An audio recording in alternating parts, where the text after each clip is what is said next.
Salut à tous, petit cas MVP, il y avait longtemps, enfin non, il y avait pas longtemps parce que j'en ai fait deux récemment, mais enfin bref. Quand je ne fais pas de cas MVP tous les deux trois jours, finalement, j'ai l'impression que c'est il y a longtemps. Et ouais. Alors aujourd'hui, ça va être un joyeux bordel parce que de toute façon, vous savez, je suis très peu organisé dans le cas MVP. C'est une chaîne YouTube à l'arrache, pas de cut, pas de montage, tout sort brut directement de ma pauvre tête en ce moment. Alors bon oui, je suis bien cerné, c'est comme ça, c'est la vie. La vie est pas facile, tout n'est pas si facile, tout ne tient qu'à un fil. Une des meilleures musiques de NTM, je trouve. Bon, ça n'a rien à voir. Alors bon, bienvenue sur KMVP, évidemment, si tu me regardes, youtubeur, pas de cut, pas de montage, je l'ai déjà dit, ça risque d'être un petit peu bordélique. Alors aujourd'hui, donc merci d'être là. Petit café, petite clope, comme d'habitude. On ne change pas une équipe qui gagne. Va y avoir quelques trous aujourd'hui. Bah, comme ça, le flow de la discussion sera peut-être un petit peu plus coupé, on va dire, et donc peut-être que ce sera peut-être moins chiant, on verra. Enfin bon, ça démarre pas sur les chapeaux de roue comme ça a l'habitude. Bah aujourd'hui, en fait, j'avais envie de parler de un ou deux, trois thèmes. Alors ça va être un petit peu le taille, hein, le bordel. Le taille, c'est un peu une expression charentaise, un petit peu des bois. Euh, c'est un peu le bordel, voilà. Donc, bon, de toute façon, c'est le bordel en France. Bon, ça on le sait. On va pas, je pense pas revenir sur les questions de passe sanitaire, tatati, tatata. Bon, enfin bon, c'est bon. Je me suis déjà exprimé là-dessus. Euh, je voulais parler des médias en général, d'Internet, qui est maintenant la force médiatique numéro 2, voire numéro un, euh, à cause ou grâce aux réseaux sociaux. Et puis aussi, vite fait, petite parenthèse aussi sur Zemmour, parce que j'en ai pas parlé, j'avais dit que j'en parlerais. Alors bon, j'espère que je ne vais pas faire une vidéo de 40 minutes, parce que ben, je pense que ça peut être casse-burne pour les gens qui écoutent. Alors après, bon, moi, comme je vous l'ai déjà dit, si vous avez écouté d'autres KMVP, mais bon, j'ai fait tellement de vidéos, vous n'avez pas pu tout écouter, et puis autrement, mon nombre d'abonnés aurait augmenté, ce qui n'est pas le cas. Alors, bah, évidemment, si vous trouvez ça sympa, si vous, alors, je vous parle pas de ma gueule, si vous trouvez le concept de la chaîne et ce que je dis à peu près cool, abonnez-vous. Bon, voilà, essayez de faire monter un petit peu, parce que bon, là, pour l'instant, je suis bloqué à 14, bon, voilà, quoi. Donc, pourquoi pas monter à 20, ça serait bien. Donc, donc si vous voulez, bon après, bah, évidemment, hein, chacun est libre et chacun fait ce qu'il veut, hein. Donc, abonnez-vous si vous voulez vous abonner, ne vous abonnez pas si vous ne voulez pas vous abonner. Alors pour l'instant, je mets des coups d'épée dans l'eau, ça part un peu dans tous les sens et je n'ai absolument rien dit. Mais c'est pas grave, on s'exprime, hein. L'essentiel c'est de s'exprimer. On est soi-disant dans le pays des droits de l'homme, donc exprimons-nous. N'hésitez pas à vous exprimer dans les commentaires si vous avez quelque chose à ajouter, à dire ou à critiquer sur la vidéo. Alors évidemment, si c'est pour me dire qu'il n'y a pas de montage, oui, il n'y a pas de montage, mais ça fait partie du truc. Si c'est pour me dire que ma caméra est pourrie, que je suis pas en 4K, oui, c'est vrai, je suis d'accord, il n'y a pas de souci. Donc, moi, je vous parle de critique sur le fond, c'est-à-dire sur ce que je raconte, et non pas sur la forme, évidemment. Ou alors, bon, enfin voilà, bon, après la forme, c'est toujours important, et justement, nous vivons dans un monde de forme, comme vous pouvez le voir. Vous savez, par exemple, bah, des marrons, quoi. Donc, par exemple, dans les entreprises, il y a un truc très important lorsqu'on veut vendre un produit qui est le packaging. Vous savez, le packaging, vous savez ce que c'est, je vais pas vous expliquer. Eh ben, justement, on a l'impression aujourd'hui, sur un plan, on va dire, symbolique, qu'on nous vend du packaging, en quelque sorte, et ne vend plus, qu'on ne vend plus euh, quelque chose qui a un sens dans le fond. Alors, justement, c'est vraiment ce qu'a fait Emmanuel Macron, par exemple. Macron, c'est un packaging d'entreprise. Macron, je dirais que c'est l'ultime entrepreneur de France, en quelque sorte. C'est bon, n'oublions pas au départ que c'est Nicolas Sarkozy qui a lancé toute cette mauvaise mode, cette espèce de mode de l'entrepreneuriat. D'ailleurs, moi, je me souviens, dans les années 2000, j'ai toujours suivi la politique grâce à feu ma mère décédée qui m'a donné le goût de la politique, donc je la remercie à ce niveau-là. Euh, je me souviens déjà qu'à l'époque, Sarkozy, c'est lui qui avait commencé à lancer un petit peu une sorte de travail politique. Euh, copié sur un fonctionnement d'entreprise. Voilà. Et moi, je me souviens dans les années 2000. Alors bon, après vous allez me dire, ouais, mais Sarkozy c'est 2005, tatati tatata, 2007. Mais bon, Sarkozy était ministre de Bercy à un moment donné. Il a toujours été dans les petits papiers. Il était conseiller. Il était, enfin bon, je sais pas s'il était conseiller, mais il était quand même dans un entourage proche du pouvoir depuis bien longtemps. Il était maire de Neuilly, tout ça. Bon, c'est-à-dire que Sarkozy, il n'est pas arrivé en étant président de la République. Il a eu 15 ans de carrière auparavant. Et, euh, et justement, ouais, bah, il était ministre de l'économie et c'est lui qui a lancé cette espèce de fonctionnement entrepreneurial, c'est-à-dire que euh, la politique devait fonctionner comme une entreprise. C'est-à-dire, il fallait absolument, et ça on l'a bien vu quand il est devenu ministre de l'Intérieur, après, il fallait des résultats obligatoirement. Vous savez bien, bon, moi j'ai jamais travaillé en entreprise, mais bon, je m'y connais légèrement parce que j'apprends un peu à tous les niveaux. Et le fonctionnement entrepreneurial, bon, il y a peut-être des bons côtés, mais il y a aussi énormément de mauvais, et en particulier la demande constante de résultats, quoi. Enfin voilà, donc puisque une entreprise, quel est le but d'une entreprise? C'est de ne pas péricliter, de ne pas mettre la clé sous la porte et de faire des gains financiers et des gains par rapport à ce qu'ils proposent, se faire connaître, monter dans le star system des entreprises, et tatati tatata. En fait, finalement, entreprise, c'est une espèce de symbolisme de l'humain, quoi, en quelque sorte. Enfin, c'est un peu la technocratie, on pourrait dire, d'une vie d'humain, quoi, en quelque sorte, quoi. Alors, vous allez me dire, mais qu'est-ce que ça signifie? Moi non plus, je comprends même pas ce que je suis en train de dire. Je vous ai dit que ce KMVP allait être un petit peu bordélique, parce que bah, c'est pas la grande forme, mais j'avais envie d'en faire un quand même. Alors on est à 6 minutes 49, je vais essayer d'être plus intéressant. Donc en gros, voilà, pour résumer, donc à partir de Sarkozy, la politique c'est plus ou moins copié sur un fonctionnement d'entreprise. Alors après vous allez me dire pourquoi, comment. On peut se poser la question pourquoi, comment. Finalement, euh, l'entreprise, c'est devenu à la mode, quoi, en quelque sorte. C'est devenu fame, c'est devenu bankable, c'est devenu le truc à suivre. Euh, Finalement, quand on y pense, c'est aussi avec la montée de très grandes entreprises qui finalement, dans le temps, les gens, ils vendaient leurs trucs et puis voilà, quoi, ils faisaient leur publicité, ils vendaient leurs trucs. Mais aujourd'hui, on arrive à un stade où, par exemple, les entreprises veulent vous vendre des choses et vous disent que c'est mais obligatoire pour se sentir bien dans la vie. Alors il faut bien comprendre que tout ça, ce ne sont que des excuses, que ce ne sont que des bah voilà, des excuses pour vendre leurs produits, tout simplement. Évidemment, ils vont pas vous dire notre produit il est pourri, il sert à rien, ça va vous servir à rien de l'acheter, évidemment. Donc, mais le problème, c'est qu'on est arrivé dans une espèce de surenchère tellement importante, c'est qu'à le dire, que finalement aujourd'hui bon, on sait très bien que la publicité est mensongère de nature, hein, déjà d'origine, et qu'on a aujourd'hui finalement enfin, on a l'impression qu'une entreprise c'est un truc extraordinaire, qu'on a absolument besoin de ça pour vivre. Enfin, enfin, en gros que maintenant chaque entreprise veut participer à l'évolution, à l'évolution humaine dans le temps et dans le monde, quoi, en quelque sorte. Il faudra quand même leur faire comprendre que l'industrialisation qui provient euh, des anglo-saxons au 19e siècle, avant ça n'existait pas, et c'est vraiment un phénomène récent. Donc si vous voulez, les usines n'existaient pas au 17e siècle. Donc c'est un phénomène récent qui essaie en gros, enfin qui maintenant même on peut dire a pris le pouvoir et en particulier prend le pouvoir aussi par l'argent par la suite. Donc parce qu'une fois qu'une entreprise est très réputée, très connue, je voulais pas forcément parler des entreprises, vous voyez, c'est parti là-dessus. Euh, Très réputée, je voulais parler des médias. Ça risque d'être un KMVP encore un peu long, mais j'aime bien blablater en fait.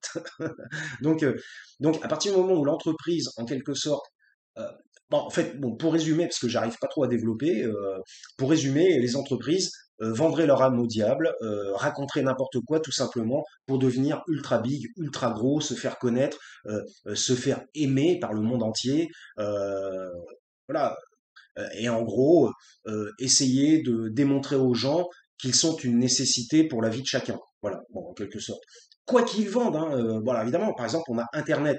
par exemple, c'est vrai qu'aujourd'hui, Internet, qui est quand même l'essor technologique fin de 20e et du 21e siècle, effectivement, cet essor technologique a changé la donne au niveau social de l'être humain du 21e siècle. Donc ça, c'est quelque chose effectivement qui sera marqué dans les livres d'histoire et tout ça. Donc par exemple, des entreprises qui sont fournisseurs d'Internet, bon, à la limite, peuvent dire effectivement, nous participons à l'essor technologique du 21e siècle. Bon, c'est une réalité, c'est vrai, après tout. Mais quand vous voyez, je vais donner des noms comme ça, voilà, par exemple Amazon, je parlais d'Amazon. Bon, est-ce que vendre des produits X, Y, Z enfin, qui proviennent de partout dans le monde, centralisés dans des hangars qui sont gérés par Amazon, là, et puis en fait, c'est une sorte de boutique internationale virtuelle, en quelque sorte, pour résumer. Ils vendent de tout et de rien. Au départ, c'était des livres. À la limite, Bezos, au départ, il avait eu une bonne idée pour permettre aux gens de lire des e-books et tout ça. Donc, à la limite, c'était positif dans le sens où ça améliorait la connaissance, l'accès à la connaissance. Puis après, bon, à partir de là, le mec, il a pété les câbles. Bon, après, moi, je suis pas un spécialiste de Bezos, hein, mais il a pété les câbles, tout ça, machin. Après, il s'est dit, bah, pourquoi faire que des livres? Et puis peut-être que c'était pas suffisant au niveau pognon aussi. Ça rapportait pas tant que ça. Et pourquoi faire que des livres alors que je pourrais faire tout, en fait. Tout, tous les produits et services possibles et inimaginables. Donc voilà, bon bah le mec après, bon, bah, après il est rentré dans un trip pognon, fric, et puis bah on sait bien où il en est aujourd'hui. Aujourd'hui, il lance Blue Origins. Bon voilà, c'est la course à l'espace aujourd'hui parce que l'espace est ouvert maintenant au, au privé, quoi, voilà. Donc bon bref. Donc si vous voulez, voilà, et je voulais parler des médias. Donc là, donc si vous voulez, bon bah on aura fait une première partie sur la politique qui s'est transformée en fonctionnement d'entreprise. Et évidemment, ça n'est pas, comment je pourrais dire, ça ne va pas ensemble, hein, pour résumer, quoi. Et on le voit bien que la politique qui fonctionne comme une entreprise, ça ne va pas ensemble. Vous voyez bien, par exemple, que les politiques de Macron, quand par exemple il y a un échec, c'est plus ou moins dissimulé, c'est caché. Et il n'y a plus de remaniement. Les ministres ne démissionnent plus, mis à part l'autre qui a mangé ses homards. C'est étonnant qu'il ait démissionné, lui. Ou qui est allergique aux homards, je ne sais plus exactement, puisque en fait on ne sait jamais avec ces gens-là. Ils vous disent A, le lendemain, ils vont vous dire B. Et ça, combien de cas on a eu de politiques qui ont retourné leur veste au dernier moment, ou alors les trahisons en politique, hein, bon là, par exemple, on a une trahison à peu près récente entre le clan Bayrou et le clan Macron, par exemple. Il y a des histoires, tatati, tatata, machin. Bon, bref, il y a un bouquin là qui est sorti là-dessus. Alors après, est-ce que tout est vrai, ce qui est écrit là-dedans, c'est toujours une autre histoire. Bon, enfin bref. Donc si vous voulez, je voulais vous parler des médias. 12 minutes, je sens que ça sera un KMVP de 30 minutes au moins. Ah là là là là. Et finalement, hein, l'appétit vient en mangeant. C'est en forgeant qu'on devient forgeron. Donc bon, ben voilà.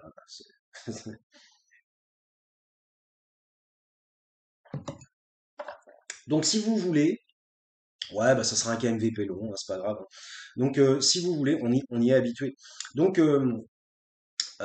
comment dire, ah, j'ai envie de faire une pause. Bon ben, petite pause. Allez.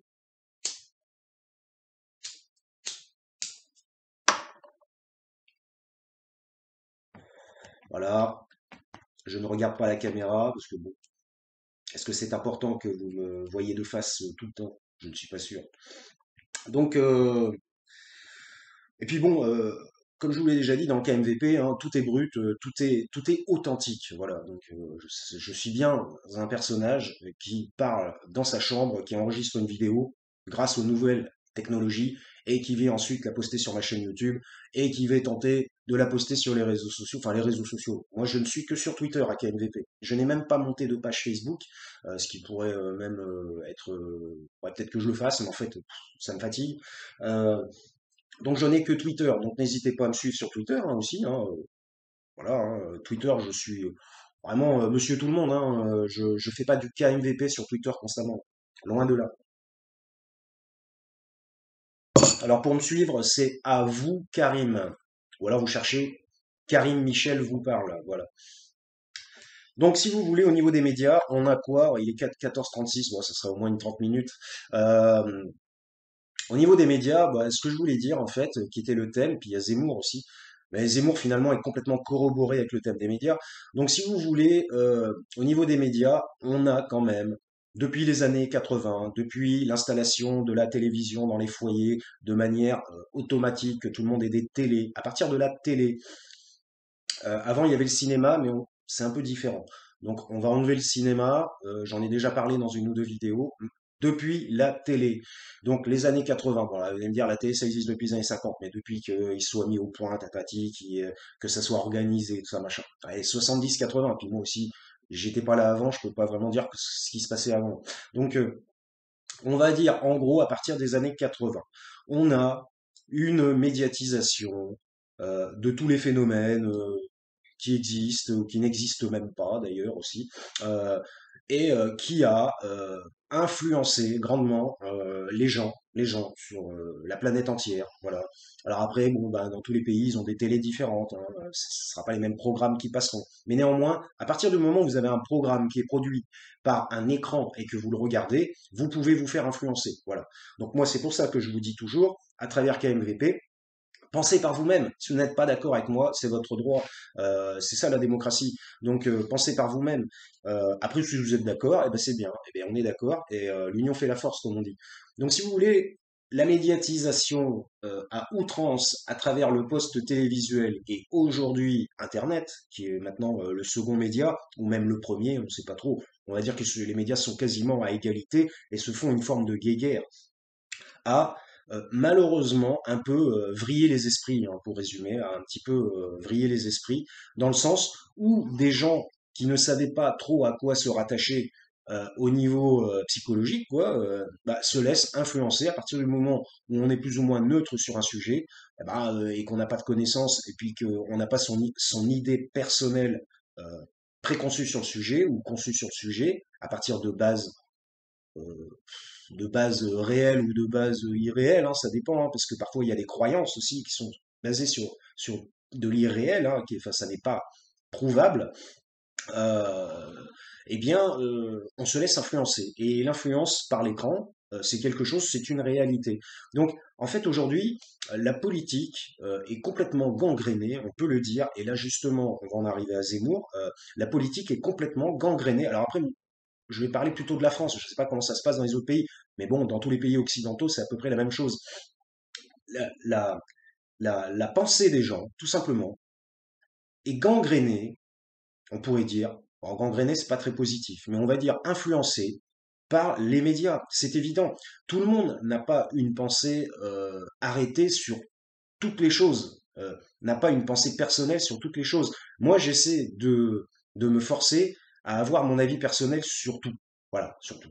Je me dis parfois, euh, après, bon, quand je n'ai pas une base de connaissances suffisante, je l'admets, ma base de connaissances n'est pas suffisante, mais néanmoins, j'ai quand même un avis. Alors, un avis qui n'est que subjectif, puisque la base de connaissances n'est pas suffisante. On ne peut pas être des spécialistes dans tous les domaines, c'est impossible. Déjà, si vous spécialisez dans plusieurs domaines, c'est déjà bien et je vous en félicite, ce qui est un peu mon cas. Donc, si vous voulez, parce que j'aime bien dire si vous voulez, eh bien, euh, eh bien la médiatisation a tout simplement, on pourrait dire, influencé euh, les populations au progressivement, sur le long terme, jusqu'à arriver à une forme d'apogée. Maintenant, je ne sais pas ce que ça sera dans le futur, hein, ça va certainement être la décadence, on est déjà rentré dans une forme de décadence médiatique de toute façon, puisque à partir du moment où on arrive dans l'extrême, d'après ce que j'ai compris, quand on arrive dans l'extrême, eh bien, à un moment donné, ça va provoquer une décadence, parce que le monde ne fonctionne qu'avec des équilibres, finalement. Alors, ça, c'est une théorie personnelle. Bon, après, voilà, il y en a peut-être d'autres qui l'ont déjà, comment dire, mise au jour, expliqué. Mais c'est comme le principe de la thermodynamique qui fonctionne sur un équilibre. Donc, si vous voulez, tout fonctionne sur un équilibre. À partir du moment où vous rentrez dans un déséquilibre, pardon, ce déséquilibre va avoir des conséquences et probablement des conséquences pas forcément positives. Voilà. Et bon, bah, qui dit conséquence dit changement. Alors après, bon, c'est peut-être tout simplement la loi naturelle de l'évolution, c'est comme ça, je ne sais pas.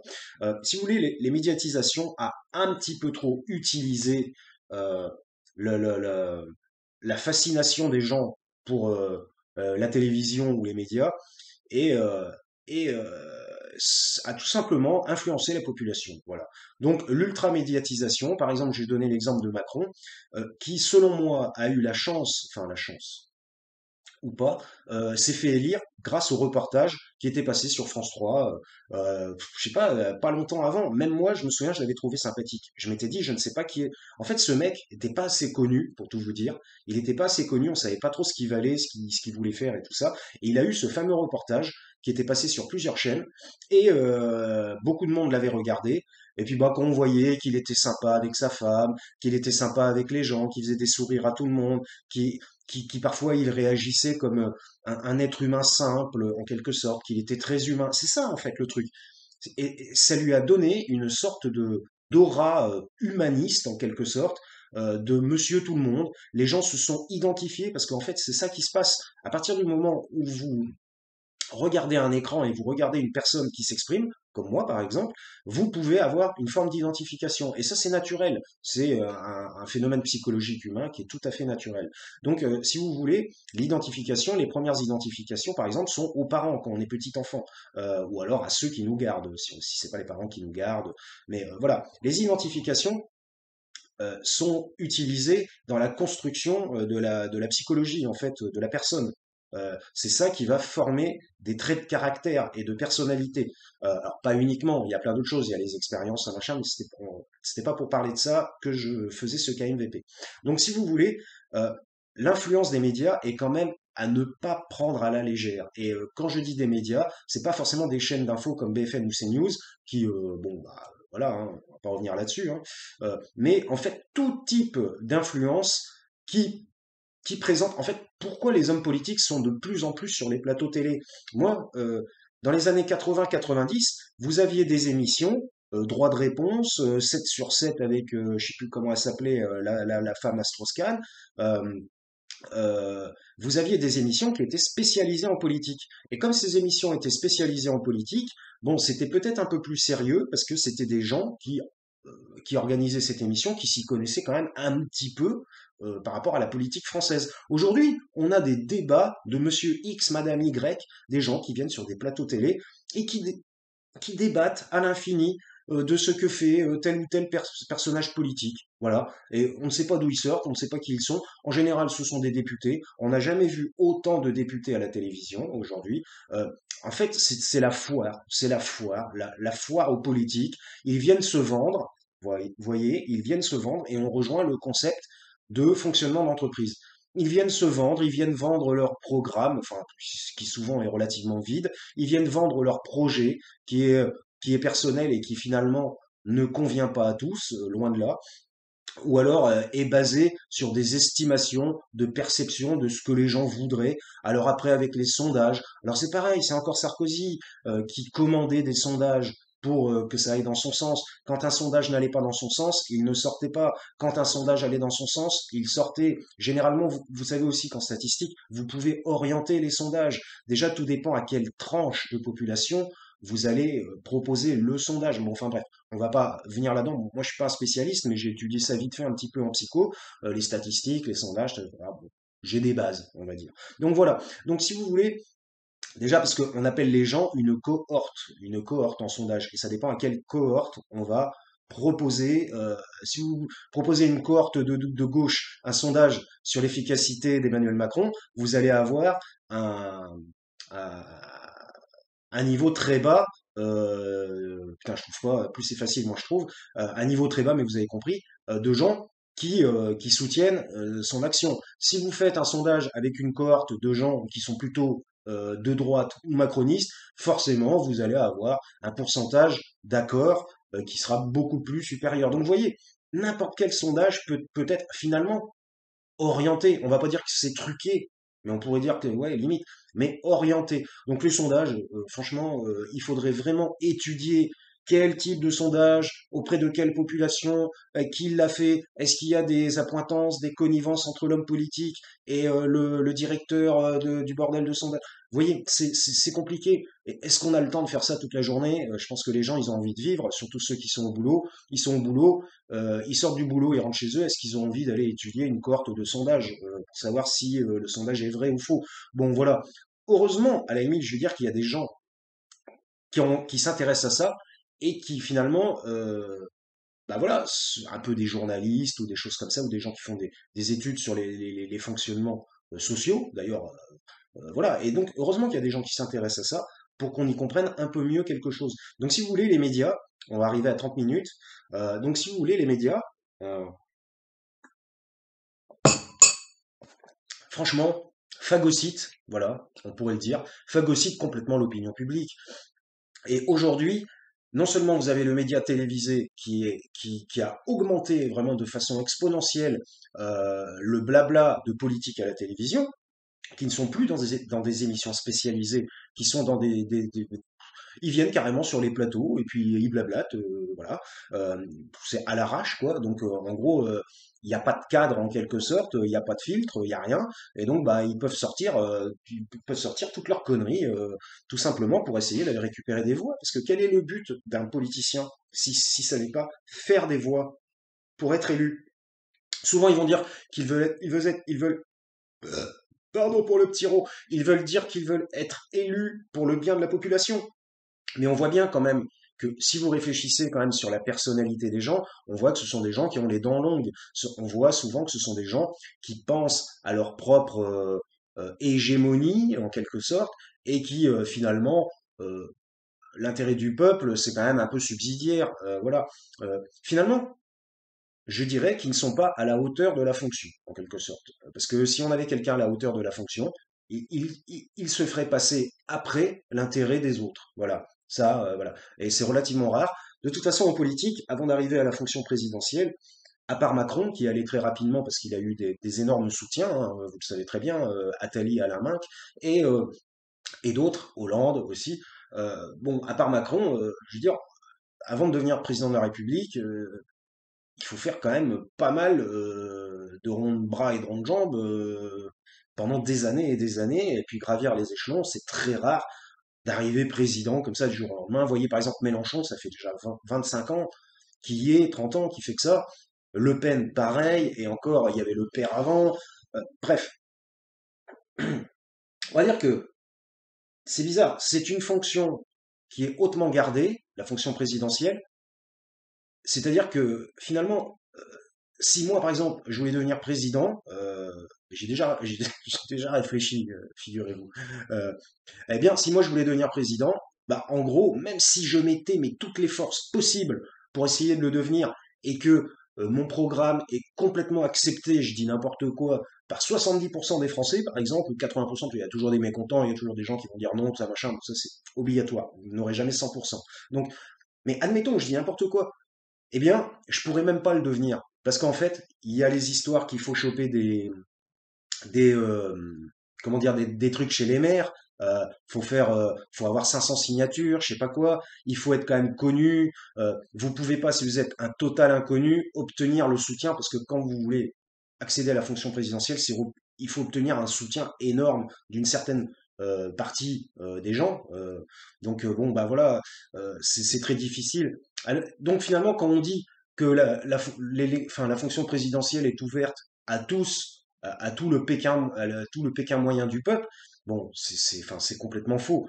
Disons que, alors oui, chacun peut estimer vouloir se présenter, mais est-ce que c'est vraiment possible de se présenter réellement avec toutes les petits trucs à côté qu'il faut avoir pour être bankable et puis pour pouvoir arriver jusqu'à l'élection déjà c'est pouvoir se présenter officiellement, que officiellement vous soyez retenu. Bon, déjà c'est très difficile.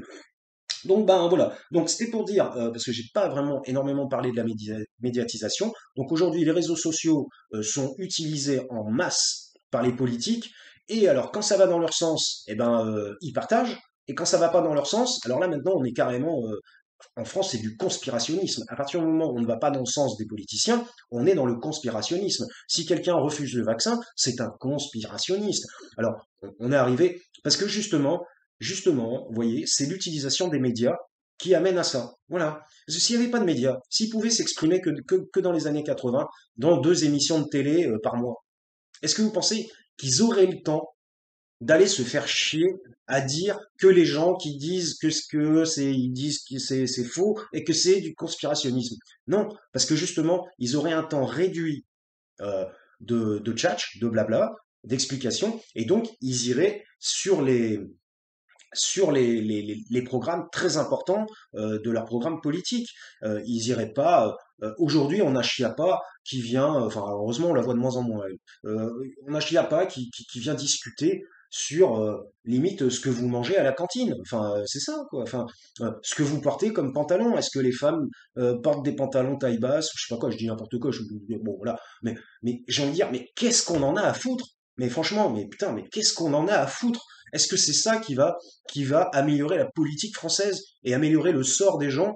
Il y a quand même un gros problème au niveau du travail, par exemple. Au niveau du travail, on a des entreprises qui sont trop exigeantes. Alors moi, je vous parle d'entreprise, je vous parle pas du petit gars qui a son artisanat et qui a deux employés. Voilà, là c'est limite à un truc familial, quoi. Je vous parle de grosses entreprises, des entreprises qui embauchent, qui ont des usines et qui ont plus de centaines, qui ont des centaines de salariés. Bon, à partir de là, enfin, je veux dire, le problème, il est là. Vous voyez, pour être embauché, c'est difficile, et pour être licencié, c'est facile. Alors après, bon, histoire du code du travail, du droit du travail, heureusement, il y a le droit du travail qui existe. Et moi, j'ai une affaire personnelle qui me fout dans la merde, alors que je suis pour le code du travail, le droit du travail des salariés et tout ça. Et bon, enfin bref, quoique je peux pas vraiment en parler en vidéo parce que c'est un truc personnel en cours. Mais j'en parlerai probablement un jour dans une vidéo quand ça sera terminé. C'est une honte. Voilà, je veux dire, ce qui m'est arrivé, c'est une honte totale. C'était par rapport à la garde de ma mère handicapée. Bon, enfin bref, on va pas partir là-dessus. Donc si vous voulez, 31 minutes, c'est un peu long. Ouais, ce sera une 40 minutes, hein. C'est une KMVP, hein, vous savez. Donc après, bon, alors, de deux choses l'une. Soit la personne qui me regarde va dire ce mec blablate pour ne rien dire. Et c'est vrai que, je vous l'ai dit aujourd'hui, ça allait être un peu le bordel, le foutoir. Alors, c'est vrai que parfois, c'est pas forcément intéressant. Mais en même temps, bon, bah, ça fait une compagnie, vous voyez. Voilà, vous voyez, par exemple, il y a beaucoup de vieux qui mettent la télé sans la regarder, ou alors de gens seuls comme moi. Parfois, je mets la télé, j'écoute même pas ce qu'ils disent. C'est une forme de compagnie. Si je peux vous tenir compagnie, j'en suis bien content. C'est cool. Euh, donc, ne vous sentez pas seul. Nous sommes tous là. Et les réseaux sociaux, justement, ont quand même une positivité. On peut ça permet, enfin, bon, c'était le but originel d'origine, quoi, enfin, originel d'origine, paye ton pléonasme. Bref, c'était le but des réseaux sociaux au départ, pour essayer de connecter les gens, Facebook Connecting People, vous voyez. Mais bon, malheureusement, bah, évidemment, comme dans toute nouvelle essor technologique, il y a eu une sorte, ça a été pris par des gens mal intentionnés qui, effectivement, utilisent les réseaux sociaux pour faire passer de mauvais messages, pour le mal, pour des choses qui ne font pas avancer la société, ou alors dans un but de destruction, enfin voilà, de destruction politique des choses, quoi, en quelque sorte. Voilà. Donc, si vous voulez, avec les réseaux sociaux en plus, la médiatisation est complètement exponentielle et complètement énorme en quelque sorte. Et donc, bah, évidemment, étant donné que tout à chacun, n'importe qui peut poster n'importe quoi, comme moi par exemple, eh bien, on se retrouve avec des postes, si vous voulez, on a l'avis de toute la France, en quelque sorte, enfin du moins d'une partie, mais d'une représentation de la France. Et donc, bah voilà, bah, s'il y a à boire et à manger, il y a du bon, il y a du mauvais, il y a du n'importe quoi et il y a du très bien, il y a du faux et il y a du vrai. Et bon, bah c'est comme ça. À partir du moment où chacun peut poster de son ordinateur, bah forcément, tout le monde ne détient pas la vérité. Et tout le monde ne sait pas où se situe la vérité. Et il est difficile de savoir où se situe la vérité, par exemple. Donc, si vous voulez, bah voilà. Donc, les réseaux sociaux, évidemment, se sont fait emparer complètement phagocyter, c'est le cas de le dire. L'autre là qui aime bien ce mot-là, psychodélique là, il aime bien utiliser le mot phagocyter. Oui, bon, je sais pas pourquoi j'ai dit ça. Voilà. Euh, ça n'a aucun intérêt dans la vidéo. Donc, si vous voulez, non, parce que lui, il est dans la sauce constamment, parce que je m'intéresse aussi beaucoup à ce qui se passe chez les youtubeurs et tout ça, en étant un moi-même. Mais bon, moi, je me considère même pas comme youtubeur. Je présente des vidéos, voilà. je les poste sur YouTube et puis voilà. Donc si vous voulez, on a quand même, bah voilà, les médias sont phagocytés, ils se sont fait, euh, comment je pourrais dire, bah enfin, les politiques se sont engouffrés là-dedans et ils ont vu l'intérêt de d'utiliser un maximum tous les médias possibles pour toucher une plus grande frange de ou fange, ça dépend de la population. Par exemple, Dixit, Macron vs McFly et Carlito, pour toucher la jeunesse. C'est une évidence que si Macron a fait ce clip, c'est pour paraître cool. En fait, Macron, si vous voulez, c'est tout en séduction. Et d'ailleurs, c'est pas la première fois que c'est dit. Euh, Tout est en séduction. Il est là pour séduire les différentes catégories de personnes. Et là, il séduit, et puis bah comme ça, il obtient des voix, et s'il obtient des voix, il est de nouveau président, et il peut encore diriger la France pendant 5 ans. Alors, moi, je trouve qu'il a eu quand même de sérieux problèmes à diriger la France pendant 5 ans. Alors, je vois pas pourquoi il veut se représenter. C'est comme Hollande qui était dégoûté, quoi. Il s'est même pas représenté, tellement il était dégoûté. Macron, vous voulez que je vous dise, je crois qu'il est dégoûté aussi, mais c'est son côté orgueil qui est trop puissant. Il doit être énormément orgueilleux. Ça sera un KMVP très long, désolé. Euh, il est énormément orgueilleux et donc il ne veut pas lâcher l'affaire. Il aurait pu se dire, bon, j'ai fait 5 ans, j'ai fait ce que j'ai pu, il s'est passé ci, il s'est passé ça. Je vais peut-être passer la main et puis bah moi je serai un petit peu comme le conseil des sages, déjà sage à 45 ans le mec. Donc voilà. Mais finalement non, il veut continuer. On sent, moi je suis quasiment, ah, de toute façon, c'est sûr, il va se représenter, c'est sûr. Pour l'instant il a rien dit. Il démarre sa campagne. Pour l'instant il dit rien parce que à partir du moment où il développe son programme. Vous avez pas remarqué qu'il développait un programme pour l'après 2021? Il parle de 2022, on va faire ça en 2024. Mais le mec, il est en train de développer un programme, mais sans être dans la course élective présidentielle. Donc, pas de décompte de temps de parole, pas de vérification de pognon, pas de ci ou de ça. En fait, en gros, c'est une forme de perversion, je dirais. C'est-à-dire qu'il utilise la fonction présidentielle pour préparer son programme de l'année prochaine et le faire savoir et séduire ceux qu'il faut séduire pour qu'il soit élu de nouveau et qu'on se retape ce gars-là pendant 5 ans, 37 minutes. Désolé, c'est un peu long. Bon, bah, c'est un KMVP. Et, bon, des fois, moi, j'aime bien écouter des mecs pendant 1 heure, hein, si vous trouvez ça intéressant eh bien vous m'écoutez. Si vous trouvez, bon évidemment, que la vidéo, vous n'avez pas regardé ma gueule pendant 1 heure, ce que je peux comprendre, bien que j'essaie de me tenir et me positionner relativement correctement, hein, vous voyez, oui, je peux faire un peu d'humour aussi si je veux. Je ne suis pas Seb la frite, mais bon, c'est pas grave. Alors lui, le mec, il poste une vidéo tous les 2 mois, mais il a 30 millions de vues. C'est le gars, quand ça marche, ça marche, hein. Donc, abonnez-vous, hein, faites gonfler la chaîne, hein. Voilà, sauf si je vous gonfle. Donc, ouais, voilà, je recommence un petit peu à me marrer. Finalement, ce sera peut-être une vidéo longue parce que là, je reprends un petit peu de plaisir à parler aux gens. Donc voilà. Donc si vous voulez Macron, bah voilà, bon, j'ai dit ce que j'avais à dire à peu près sur Macron. La médiatisation, bah elle est utilisée à outrance. Ils se sont engouffrés là-dedans pour en fait, bah, puis en plus, ça parle de tout et de rien, quoi. Là, ça parle des plats à la cantine, de la mode vestimentaire. Alors, sans parler évidemment de tout ce qui est constamment la mise, comment je pourrais dire, enfin sur l'islamisme, quoi. Ça n'arrête pas. L'islam, ouais, les femmes voilées, ouais, les femmes voilées à la piscine, ouais, il faut que ce soit mixte et il faut pas que ce soit séparé, nanana, parce qu'on est dans le pays de la civilisation.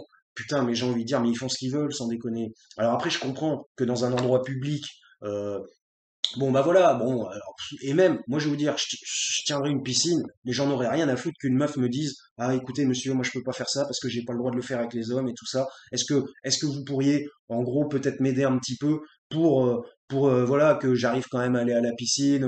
On peut trouver des compromis pour que la personne elle arrive, voilà. Pourquoi faire chier les gens constamment? Pourquoi ne pas leur laisser de liberté en quelque sorte? Alors après, bon, la meuf va peut-être pas tracer en burqa à la piscine, je suis d'accord. Mais bon, bref. Enfin voilà, c'est un exemple, hein. Un exemple parmi tant d'autres. C'est comme le voile dans la rue, c'est pareil. Bon, putain, mais moi j'en ai déjà croisé. J'ai habité à Bordeaux pendant 25 ans. J'en ai croisé des femmes voilées. En plus, j'étais en quartier Saint-Michel, quartier arabe. Vous voyez, donc j'ai atterri là par hasard. Ouais, c'est pas parce que je m'appelle Karim. Donc, si vous voulez, je m'appelle Michel aussi en deuxième prénom. Donc, si vous voulez, euh, moi j'en ai vu des femmes voilées, mais qui j'en avais rien à foutre. Eh ben, elles passent à son voilée. Et alors? Et alors, ça me dérange? Absolument pas. Bah, le mec elles font ce qu'elles veulent. Moi, je les connais pas. J'en ai à foutre. Puis même si je les connaissais, je leur dirais bonjour et puis c'est tout. Donc, pourquoi? Je veux dire, les politiques ont quand même autre chose à gérer, autre chose à s'occuper en France. C'est pas très français cette phrase, mais c'est pas grave. Il y a d'autres choses à faire en France beaucoup plus importantes que s'occuper de trois bonnes femmes voilées dans la rue. Franchement, moi je vous le dis. Et puis en plus, ça fait monter la haine chez les extrémistes musulmans, justement. Enfin, les musulmans extrémistes d'autres pays. Parce qu'aujourd'hui, tout se sait. À partir du moment où vous avez une vidéo sur un Twitter, eh oui, parce qu'aujourd'hui, avec les mouvements de population, les gens qui voyagent de droite à gauche, qui habitent dans d'autres pays, ainsi de suite, il y en a partout aujourd'hui avec la démocratisation, tout simplement, des moyens de transport. C'est simple. Avant, vous aviez une charrette. Ça y est, là, je suis parti. Ça sera peut-être une heure alors. Avant, vous aviez une charrette et vous étiez à dos d'âne, ou alors à pied. Bon, bah forcément, vous n'allez pas faire, c'est enfin si, les gens qui le faisaient, mais c'était difficile de faire 5 000 kilomètres pour aller dans un autre pays s'installer. Aujourd'hui, vous prenez l'avion, en 1 heure et demie, vous avez fait 4 000 kilomètres, enfin je dis n'importe quoi, vous avez fait 2 000 kilomètres, 1 000 kilomètres, bon bref, on s'en fout. Eh ben, forcément, les gens, ils se déplacent. Eh ben oui, c'est la technologie. Et la technologie n'est pas toujours bonne, vous voyez. Alors bon, parce que pourquoi y a-t-il eu des nations? Pourquoi y a-t-il des frontières? Euh, S'il y a une raison, parce que tout le monde ne peut pas vivre justement dans un bloc unique et total, et puis que les cultures, voilà, les cultures. Et pourquoi? Alors peut-être moi finalement, je pense qu'on va y arriver un jour. Peut-être que dans 1000 ans, eh ben, bah, finalement, eh ben, il y aura plus de culture, il y aura plus rien, il y aura un bloc, la Terre, voilà. Et puis les gens évidemment, ils diront comme des Bretons chez nous, ils disent ouais, moi je suis breton, tatati, tatata. Alors les gens ils diront ouais, mais moi je dis n'importe quoi, moi je suis libyen, mais ils vivront à la fin. Je prends l'exemple de la France, ils vivront, c'est un peu limite ce que les Romains ont tenté de faire dans le temps. Ils vivront en France, à la française, et tout en sachant que en fait ils sont d'origine et de culture libyenne. Voilà. Donc en fait, finalement, quand on y réfléchit, c'est une bonne chose qu'il y ait des gens de cultures différentes dans un même pays et qui revendiquent leur culture. Parce qu'à partir du moment où la personne, parce qu'il parle constamment d'assimilation et tout ça, à partir du moment où la personne va s'assimiler énormément, donc elle va prendre tous les traits de la nation dans laquelle elle vit. Euh, et en gros, elle va effacer progressivement, diminuer, gommer, on pourrait dire, sa propre culture. Eh bien, si tout le monde fait comme ça, prenons ça à une échelle très large, si tout le monde fait comme ça, eh bien, qu'est-ce qu'on va obtenir à la fin? Alors après, ça peut être dans 100 ans, ça peut être dans 500 ans, ça peut être dans 1000 ans, dans 2000 ans, on n'en sait rien. Qu'est-ce qu'on va obtenir à la fin? Eh bien, chaque peuple, en fait, sera acculturé, en quelque sorte, sera assimilé, et donc tout le monde va vivre de la même manière. Tout le monde va vivre de la même manière. Et les gens vont oublier leur culture, qui faisait les différences, et on sait très bien que les différences, c'est ce qui fait la richesse, parce que si on fait tous la même chose, qu'on est tous des moutons, et on a exactement les mêmes activités, les mêmes pensées, les mêmes choses, et en plus dirigés par des gens qui nous influencent et nous propagandisent par l'intermédiaire des médias, eh ben, qu'est-ce qui va arriver? Eh ben, c'est conspirationniste ce que je vais dire. Eh ben finalement, c'est le nouvel ordre mondial. Eh ben ouais, eh ben ouais. C'est-à-dire que tout le monde est dans la même cage, en quelque sorte, et tout le monde doit fonctionner de la même manière. Alors évidemment, je parle surtout pour les pays occidentaux. Évidemment, vous avez les pays orientaux qui fonctionnent d'une manière différente. Mais si chacun doit être acculturé, parce que tout dépend en fait des mouvements de population. Par exemple, la Libye, il y a plus de gens qui partent de ce pays que de gens qui rentrent pour aller y habiter d'un autre pays. Vous voyez? Donc vous allez avoir en gros, bah, ça va s'étendre, les choses vont s'étendre, et après vous aurez des pays où il y a peu de gens, enfin, où il y a eu comment je dirais, une perte massive de population. Ces pays, bah, ils vont devenir tout petits, tout petits, tout petits, et puis bah, ils seront écrasés, ce qui est déjà le cas de toute façon, ils vont être écrasés par les autres. Et si les gens ne revendiquent pas leur culture ou leur voilà, eh bien, finalement, on obtient un conformisme total. Donc l'assimilation, c'est bien, mais ça a ses limites, vous voyez. Et on finit au nouvel ordre mondial, finalement. Tout le monde pareil, tout le monde les mêmes. Voilà. Donc, je suis en train de douter de ce que je suis en train de dire là, mais je pense qu'effectivement, il faut faire attention finalement. Parce qu'il faut voir les choses sur une très grande échelle. Si vous voyez les choses sur 2 ans, 1 an, 2 ans, 3 ans, 4 ans, il va pas se passer grand-chose. Moi, déjà, je vois souvent que sur 10 ans, ce sera un KMVP très long, désolé, sur 10 ans, c'est là qu'il se passe des choses. Il y a des changements notoires sur 10 ans. Bon, après, sur 1, 2 ans, 3 ans, 4 ans, on peut pas vraiment voir les changements. C'est un peu comme le vieillissement, vous voyez, voilà, avec la gueule qu'on a. euh, sur 2 ans, vous ne voyez pas vraiment vieillir 1 an. Puis finalement, 10 ans après, vous regardez des photos, vous voyez pas en fait l'évolution de votre vieillissement. C'est assez amusant d'ailleurs. Et vous regardez des photos d'il y a 10 ans, d'il y a 15 ans, puis vous dites putain, ce que j'ai vieilli, c'est incroyable. Eh ben, si vous voulez, et puis ben voilà. Et ben, si vous voulez, c'est un peu le même fonctionnement. Donc voilà, d'analyse que j'ai. Voilà. Donc si vous voulez, eh bien voilà. Donc les médias utilisent une propagande exponentielle. Les politiques, pardon, utilisent une propagande exponentielle dans les médias, utilisent tout type de médias. Aujourd'hui, il y a deux catégories de médias, comme vous le savez. Il y a la télévision et il y a Internet. Donc, les politiques se sont engouffrés dans la brèche parce que leur but, c'est de récolter des voix et de partager leur programme, qui parfois est vide, mais c'est pas grave, ils partagent quand même, ils s'en foutent.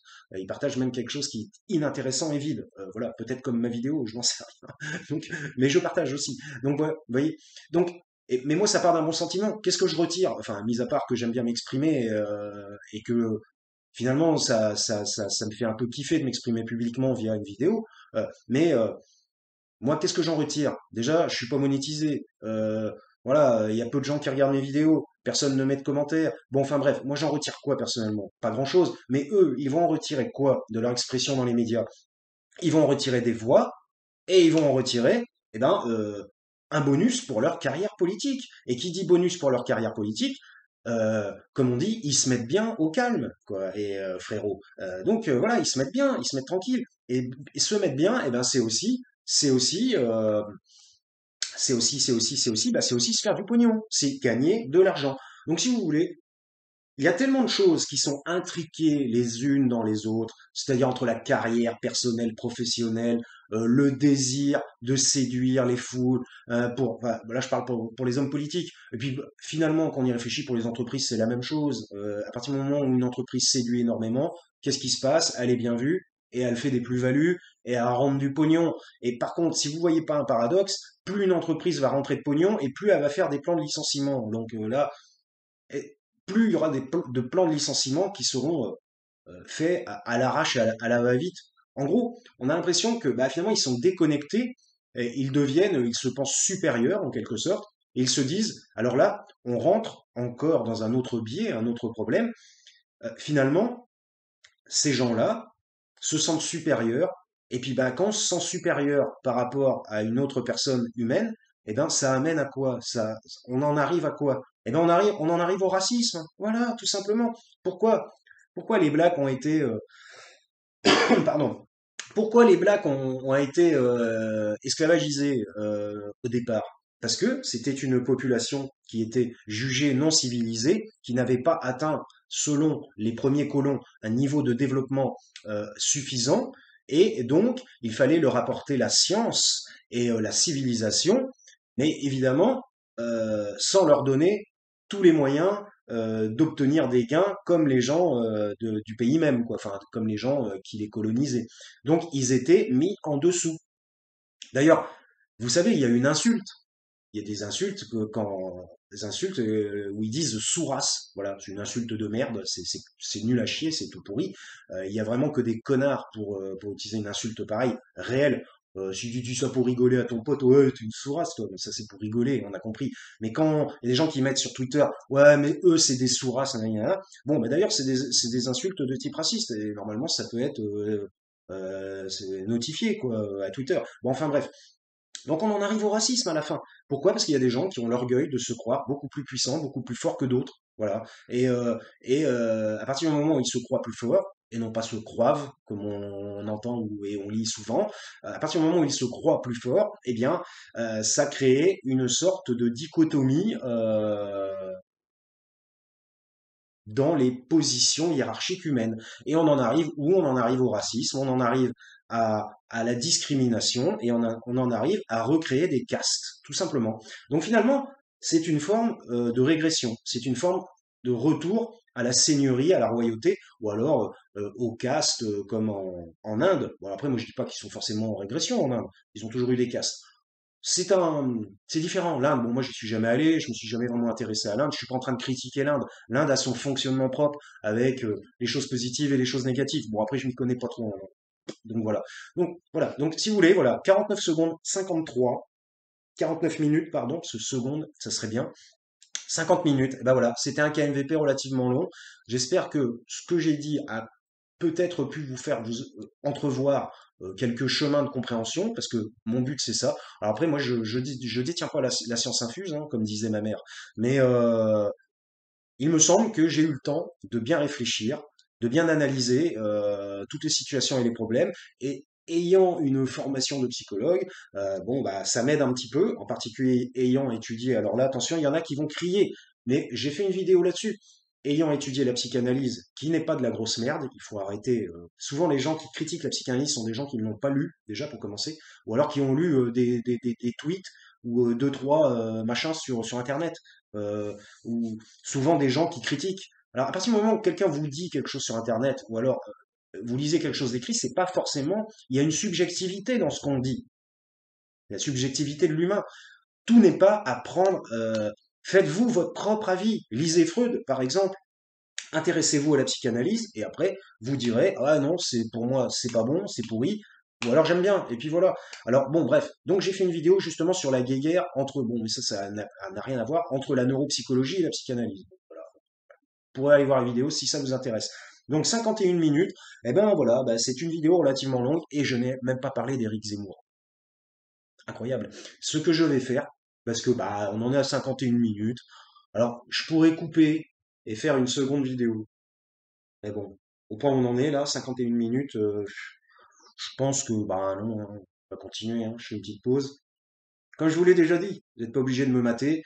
Tout à l'heure, je voulais le dire, je l'ai pas dit. Bah faites autre chose en m'écoutant. Vous pouvez nettoyer, vous pouvez, j'allais dire, écouter de la musique, bah non, parce que vous m'écoutez. Vous pouvez nettoyer, vous pouvez faire autre chose, faire des exercices, je sais pas quoi, faire votre vie en écoutant. Justement, ça permet parfois quand on fait autre chose en même temps en écoutant, ça permet de choper des trucs que si on est trop concentré, finalement, on peut perdre. Ouais, c'est paradoxal, mais ce qu'on appelle comment je pourrais dire, le fonctionnement latent de compréhension. Par exemple, en psychanalyse, justement, les psychanalystes, ils parlent d'attention, voilà, c'est ça que je cherchais, l'attention flottante, voilà, c'est ça, du psychanalyste. Bon, enfin bref, et vous irez vous renseigner vous-même si ça vous intéresse. Si ce sujet de psychanalyse vous intéresse, vous pourrez regarder ma vidéo précédente, voilà, que j'ai faite. Et maintenant, il faut quand même que je fasse une micro-pause. Voilà, donc on va faire une petite pause. On va faire une petite pause de 30 secondes. Voilà, 52 minutes, 44 secondes. On va faire une petite pause et puis on va redémarrer tranquille. Bon, c'est une vidéo hyper longue, désolé. De toute façon, à chaque fois que je démarre un KMVP, eh bien, c'est long. Voilà, certainement beaucoup de choses à raconter, mais le truc en fait, c'est que ça m'amène à des points, un point amène à un autre point qui amène à un autre point, un autre point, un autre point. Et c'est pour ça que je vous dis que pas de cut, pas de montage, tout est brut, parce que finalement, c'est une forme d'association libre. Eh oui, finalement, euh, je parle un petit peu comme ce que j'ai appris en psychologie finalement. Donc, on va dire que je fais de la psychosociologie à travers KMVP, c'est une forme de psychosociologie. Voilà. Donc, si vous voulez, un point amène à un autre, qui amène à un autre, à un autre, à un autre, et on arrive à un endroit qu'on n'avait même pas prévu au départ. Mais finalement, vous voyez, ça se fait naturellement. Et c'est ça qui est intéressant. Et moi, je dis souvent, euh, souvent dans ma vie, je me suis forcé à faire des trucs. Bon, il y en a qui vont se marrer, hein, parce que moi, je suis pas trop du style à me forcer. Mais je me suis forcé à faire des trucs. Et là, je remarquais, ça ne marchait pas quand je me forçais. Il faut que les choses soient naturelles. Selon moi, à partir du moment où vous faites des choses qui sont contre nature pour vous, parce que chacun a sa façon de voir les choses naturelles, si vous faites des choses contre nature pour vous, c'est pas bon. Ça va venir vous ronger de l'intérieur en quelque sorte. Vous allez accepter, parce que vous allez vous dire, oui, mais on ne peut pas faire tout le temps ce qu'on veut, on peut, parce que généralement, qu'est-ce qu'on veut? On veut obtenir du gain de plaisir, on veut être dans le plaisir, on veut obtenir de la satisfaction. Et tout ne permet pas d'obtenir de la satisfaction.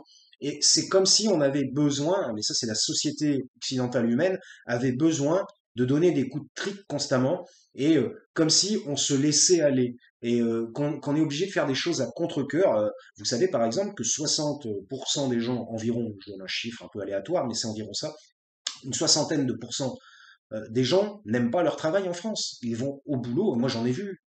Quand il y a des gens qui s'occupaient de ma mère, qui était handicapée pour venir la nettoyer, suite à un AVC, ma mère n'a pas toujours été handicapée. Elle a été handicapée qu'en fin de vie, la pauvre. Mais il y en avait, ils en avaient rien à foutre d'elle. Ils arrivaient, ils faisaient leur truc comme un robot, je tiens à le dire. Je suis pas en train de taper sur les soignants. Vaut mieux être soignant que directeur d'Amazon. Oui, voilà. Mais ça sert plus à quelque chose d'être soignant. Mais il y en avait. Bon, eux, c'est pas vraiment des soignants. On dit des soignantes. C'était même pas des aides-soignantes. C'était des auxiliaires de vie. Alors, faut faire attention. Faut faire une dichotomie entre aide-soignante, auxiliaire de vie. C'est pas tout à fait pareil. Infirmière et tout ça. Euh, Bref, les auxiliaires de vie qui venaient, il y en avait. On voyait bien qu'elles venaient parce qu'elles sont obligées de travailler et qu'elles, bon, elles ont trouvé que là-dedans. Et mais elles en ont rien à foutre de la personne. Alors, elles font leur truc au minimum.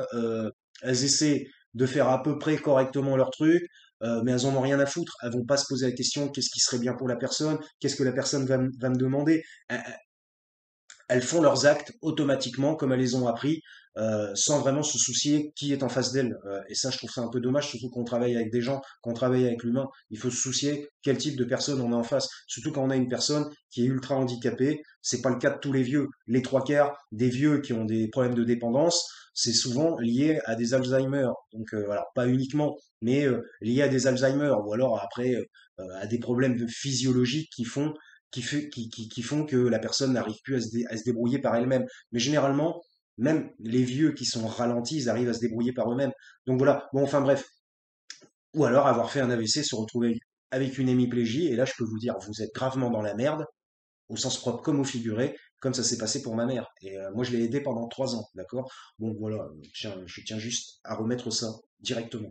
Donc, on va parler de Zemmour un petit peu. Bah ouais, la pause était sans en être une, c'était une fausse pause. Donc, on va parler de Zemmour un petit peu. Voilà, 56 minutes. Bah ouais, c'est un KMVP d'1 heure. Ça fait super longtemps.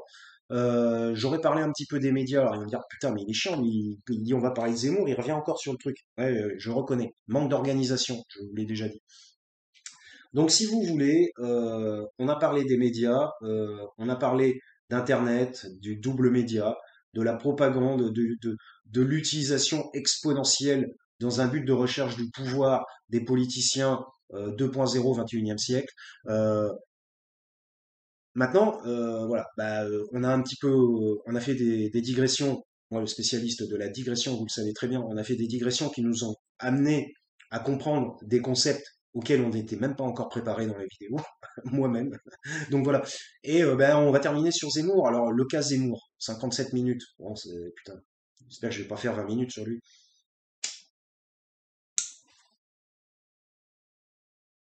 Je suis obligé de prendre une pause parce que c'est un cas, lui, hein. Il nous les brise, hein, lui, hein. Alors après, les gens qui sont pour Zemmour, je dirais que ce sont des gens qui ont un retour du refoulé, je dirais. Voilà. Ils ont un retour du refoulé, de vieux refoulements de la période 1900, 20e siècle, quoi. 1910, 1990, on pourrait dire. Vous penserez à ce que vous voulez. Qu'est-ce qui s'est passé au 20e siècle? Alors, première chose, Zemmour, déjà premièrement, c'est un rapport avec les médias, puisqu'il est un produit des médias. C'est quelqu'un qui est un penseur, un peu comme moi d'ailleurs, qui est un penseur et qui s'exprime, qui exprime sa pensée et qui pense détenir. Alors lui, moi je dirais que je détiens une vérité qui est la mienne. Je dis pas que c'est la vérité. Mais lui, il pense détenir la vérité. C'est-à-dire que la vérité, c'est lui. En même temps, ce personnage qui utilise énormément les médias, donc bon, ça on l'a déjà dit, c'était un produit des médias, hein, ça, y a pas photo. Et donc, je vous ai dit, entre les médias et la politique, c'est en train de devenir, ils sont en train de se fossiliser l'un l'autre, hein. Il n'y a plus de dichotomie maintenant, et c'est bien dommage. Et donc, si vous voulez, déjà, ce mec-là, au départ, qu'est-ce qu'il faisait? Ce mec-là réécrit l'histoire. Il passe son temps à réécrire l'histoire. Moi, je l'ai pas énormément écouté parler, mais évidemment, je suis tombé sur ses discours, hein, parce qu'il est tellement médiatisé. Heureusement, ça s'est calmé là depuis un certain temps, depuis se soi-disant présente à l'élection. Euh, si vous voulez, ce mec réécrit l'histoire. Qu'est-ce qu'il fait? Il vous parle d'histoire. Il passe son temps à parler d'histoire. Donc il est là, Napoléon, Waterloo, Louis XVI, Louis XIV, le général de Gaulle, nanana. Bon, c'est quoi? C'est de l'histoire. Bon, j'ai envie de dire, il y était, lui. Il a participé à toute l'écriture de ce pan de l'histoire de la France. Bon, non. Bon, donc, qu'est-ce qu'il fait? Là, il est tout simplement en interprétation subjective. Voilà, comme on fait tous avec l'histoire. Alors après, l'histoire, il y a des choses qui sont écrites dans des manuels. Voilà. Après, il y a la réalité. Dans les manuels, je dis pas que les manuels ne disent pas la réalité, mais les manuels, selon moi, sont un condensé, une forme de résumé et qui a été réécrit par les gens au pouvoir. Parce que des mecs qui sont au pouvoir, est-ce que vous pensez qu'ils voulaient que sur un plan historique, bon après on peut pas prévoir qu'on va être dans l'histoire ou non, on ne sait pas. Mais sur un plan historique, est-ce que vous voulez que les mecs ils aient des casseroles au cul écrites? Ben non. Alors donc ça a essayé d'être caché un maximum, voilà. Donc si vous voulez, puis l'histoire ne s'intéresse pas aux petits faits, voilà. Mais par exemple, prenons Nicolas Sarkozy. Eh ben, qu'est-ce que l'histoire va retenir de lui? Parce que bon, lui, il est grillé, il est cramé, c'est cuit pour lui. Et tant mieux. C'est pour lui, voilà, je pense que c'est terminé. Alors, il essaie de faire homme de l'ombre et de conseiller dans l'ombre. Mais bon, c'est tout ce qu'il peut faire. 1h01, incroyable. C'est tout ce qu'il peut faire et il peut pas en faire plus. Donc, si vous voulez, Zemmour, c'est un mec qui, par exemple, donc je disais, ouais, Sarkozy, qu'est-ce qu'on va retenir? Qu'est-ce qu'on va retenir dans l'histoire de lui? C'était un président de la République française, et puis ben, il y aura marqué quoi dans 50 ans sur lui, quand il sera mort? Dans 100 ans sur lui, il y aura marqué quoi? Parce qu'il y aura marqué quelque chose, puisqu'il a été président de la République française. Ben, il y aura marqué, est-ce qu'il y aura des grands travaux de Sarkozy qui ont aidé la France à se relever, ou alors à aller mieux? Ben non, il y aura rien marqué. Il y aura marqué, oh nanana, c'est celui qui a fait de la sécurité un truc super important, et puis finalement, ça a fait une espèce de, de, de, comment dire, c'est monté en escalier, c'est devenu un gros bordel en quelque sorte, la sécurité. Et puis, bah, à la fin, il a eu des casseroles au taquet, il a été mis en examen pour divers chefs d'accusation, tatati tatata, et pour l'instant, on connaît pas encore la fin. Donc voilà, c'est ça qui sera écrit dans les livres d'histoire sur Sarkozy. Franchement, Sarkozy, il croit que les livres d'histoire, ils vont lui écrire un truc de 10 pages en disant que ça a été un super président et qu'il a fait avancer la France. Mais le mec, il rêve. Franchement, il rêve. Il n'y a rien de ça qui sera écrit. Je pense. Après, bon, moi, je suis pas historien, mais bon, on verra bien. De toute façon, je serai pas là pour le lire, probablement, je n'en sais rien. Donc, euh, donc voilà. Donc Zemmour, c'est quoi? C'est un mec qui réécrit l'histoire, parce que l'histoire ne lui convient pas comme elle est définie. Voilà, elle est définie, donc le mec, bah, limite, c'est une forme de psychose, hein. Le mec, il réécrit. Ah, il dit, ouais, alors, c'était comme ci, c'était comme ça. Puis après, il dit, oui, pourquoi la France est dans la panade aujourd'hui? L'explication, lui, son explication fondamentale de la panade de la France, c'est les immigrés. Bon, moi, j'ai envie de dire, putain, mais on a déjà entendu ce discours. Le discours des immigrés, on l'a entendu. C'est le discours de Le Pen. C'est pour ça. Ils sont là, ils tentent des rapprochements, mais comme ils ont un melon tellement énorme d'un côté comme de l'autre, ils vont jamais réussir à se rapprocher, ou alors au dernier moment pour récupérer des voix. Bon, bref, je ne sais pas comment ça va se passer cette histoire. Donc Zemmour, en fait, c'est un mec qui pense détenir la vérité et qui pense que son analyse. Alors après, bon, moi aussi, je pense que mon analyse est la bonne, mais bon, tout le monde pense que son analyse est la bonne, mais et qui pense, ça c'est finalement c'est narcissique, et qui pense que son analyse, finalement, des problèmes de la France pourrait le conduire à l'élection présidentielle, parce que ayant correctement analysé les problèmes de la France, eh ben, il va prendre des mesures pour régler ses problèmes et donc faciliter les choses en France. Le problème, c'est que lui, il s'exprime sur quoi? Il s'exprime sur les étrangers. Il fait une espèce de point de fixation sur la guerre 40, les Juifs, le général de Gaulle. Bon, faut dire qu'il était petit à cette époque-là, il est issu de cette période. Bon, il n'est pas né en 40, lui, il doit être né en 50, 50, 60. Mais bon, bref, c'était très récent, c'était encore au bout du jour. Donc, ce mec ne s'exprime. Déjà, il est vieux jeu, parce qu'il n'arrête pas de parler du général de Gaulle et tout. Bon, moi j'ai rien contre de Gaulle, mais bon, de Gaulle c'était la guerre 40. Voilà, bon, alors après, il y a eu les années 60, les 68, machin. Bon, bref, on est quand même à 50 ans des années 70. Moi je suis né en 74, je tape 47 ans. Donc voilà. Et Zemmour, qu'est-ce qu'il fait? Il n'utilise en fait que, bah, si on doit résumer, et ça n'est pas de la diffamation que de dire ça, il a déjà été condamné. Il utilise un fonds de commerce de haine raciale pour mettre son programme en avant, et il utilise les médias, en particulier CNews, enfin maintenant moins, mais il a utilisé CNews pour en gros mettre en place, c'était un peu la menace fantôme quoi, en quelque sorte. Il a mis en place son bordel de façon très rigoureuse sur CNews.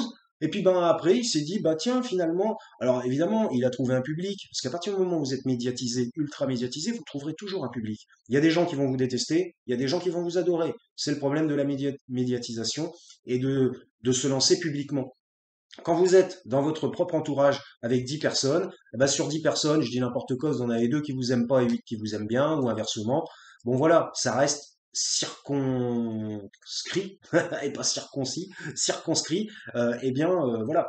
Euh, mais bon, lorsque vous représentez, vous représentez, oh putain, je commence à fatiguer, devant énormément de monde, eh ben, évidemment, je dis n'importe quoi, sur 100 000 personnes ou 1 million de personnes, eh ben, vous allez avoir, je dis n'importe quoi, 30 000, 50 000 personnes qui sont contre vous. Bah déjà, 50 000 personnes contre vous, ça commence à faire du monde, hein. C'est limite. Limite, c'est comme s'il y avait des petits royaumes et puis que les petits royaumes, ils se foutaient sur la gueule via les réseaux sociaux, quoi. Parce que il y a ce qu'on appelle les followers, finalement, les communautés, on va dire, communautés sur YouTube et tout ça, qui suivent un gars, et puis bah si on critique le gars, eh bien, ils vont aller critiquer ceux qui critiquent le gars, enfin bon, c'est un bordel pas possible. Et ça, c'est un biais des réseaux sociaux. C'est quelque chose qui n'était pas prévu au départ et qui s'est construit au fur et à mesure du temps de façon naturelle. Et pourquoi? Parce que c'est l'humain qui gère les réseaux sociaux. Et les réseaux sociaux, ils sont à l'image de l'homme, tout simplement. Et voilà, tout simplement. Donc pour en revenir à Zemmour, un peu comme la menace fantôme, eh bien, il a mis en place son diktat, je dirais, sur CNews. Et puis, ben, un beau jour, il a remarqué qu'il avait une communauté qui le suivait, et il s'est dit, mais peut-être, parce que bon, là, le mec, il a un melon pas possible, il s'est dit, eh bien, peut-être que je pourrais me présenter à l'élection présidentielle, puisque j'ai une communauté, et, euh, ce que je dis, il y a énormément de gens. Alors ça, par contre, c'est peut-être pas faux. Il y a beaucoup de gens qui le pensent, mais qui n'osent pas le dire. Mais vous savez, par exemple, c'est l'histoire de la droite décomplexée de Sarkozy, où il disait, ouais, mais la droite décomplexée, ça veut dire quoi? Ça veut dire la droite qui ne se censure pas. Et se censurer sur quoi en particulier?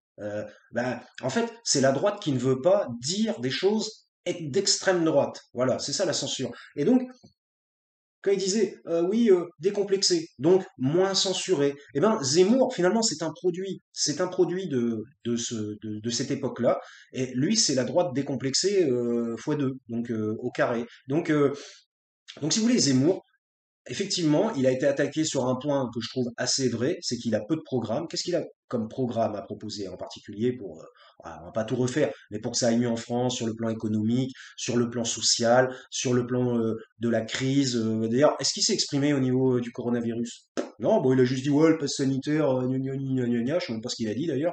Mais sur le coronavirus en lui-même, il s'est exprimé sur la pandémie? Non, il s'est pas vraiment exprimé. Il va dire des trucs, mais c'est toujours politique. Et étant donné que le mec euh, parle toujours de façon politique, un peu comme moi. Il parle toujours de façon politique, alors il se dit ah bah tiens je vais me présenter. Bah voilà, alors moi je fais un peu de politique sur YouTube, bah tiens je vais me présenter aussi. Alors voilà.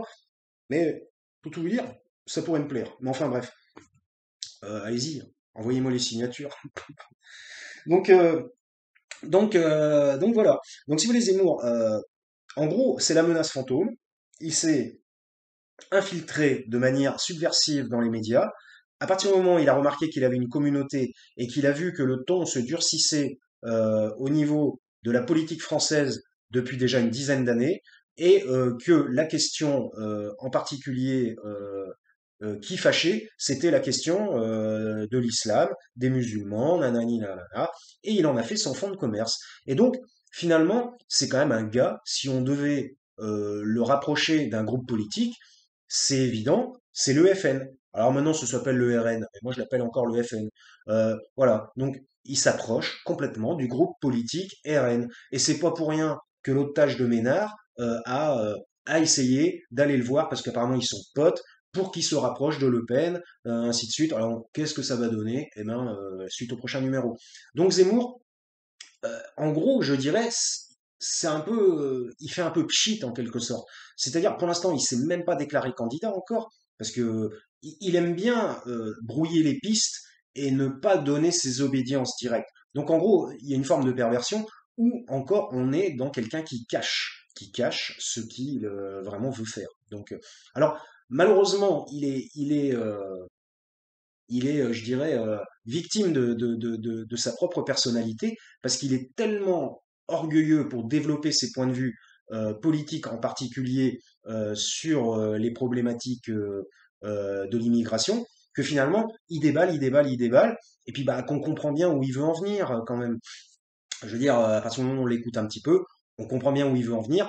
Et je dirais que lui-même se positionne dans sa façon de déballer les choses un peu comme un conspirationniste. Il arrête pas de dire oui, mais c'est à cause de ci, c'est à cause de ça, et puis il y a machin qui a fait ci à une époque, des trucs dont on n'a jamais entendu parler, où lui seul, monsieur, serait au courant, en quelque sorte, parce que monsieur est dans les hautes sphères depuis bien longtemps.